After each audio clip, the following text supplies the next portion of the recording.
காஞ்சிபுரம் மாவட்ட ஆட்சியர் அலுவலக மக்கள் நல்லுறவு மைய கூட்டரங்கில் நடைபெற்ற மக்கள் குறைதீர்க்கும் நாள் கூட்டத்தில் ஏராளமான மக்கள் குவிந்து மனு அளித்ததால் அதிகாரிகள் அதிர்ச்சி.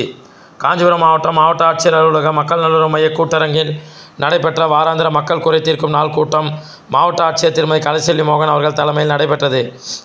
இந்நிகழ்வில் நந்தம்பாக்கம் ஊராட்சி மன்ற தலைவர் எஸ். எம். முத்துராமன் அவர்கள் சாலை வசதி, கழிவுநீர் வசதி அமைத்து தரக்கோரி கோரிக்கை மனு வழங்கினார்.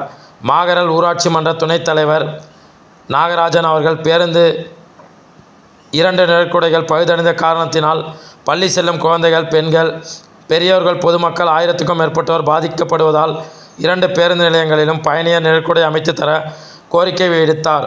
அதேபோல் மாகரல் ஊராட்சி மன்ற 9வது வார்டு உறுப்பினர் எஸ். ராம்குமார் அவர்கள் 9வது வார்டு அம்பேத்கர் நகர் பகுதியில் குறைந்த மின்னழுத்தம் காரணமாக மின்சாரம் சரியாக கிடைக்காததால் வீடுகளில் உபயோகப்படுத்தப்படும் பொருட்கள் பழுதடைவதால் சீரான மின்னழுத்த வசதி கோரி மனு வழங்கினார்.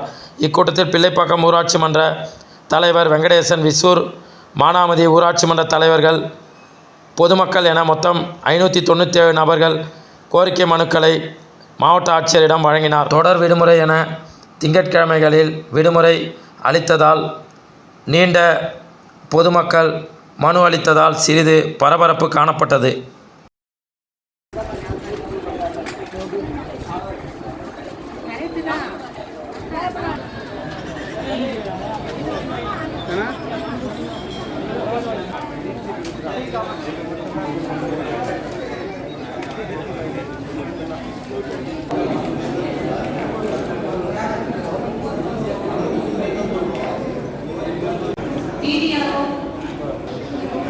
काम कर रहा हूँ।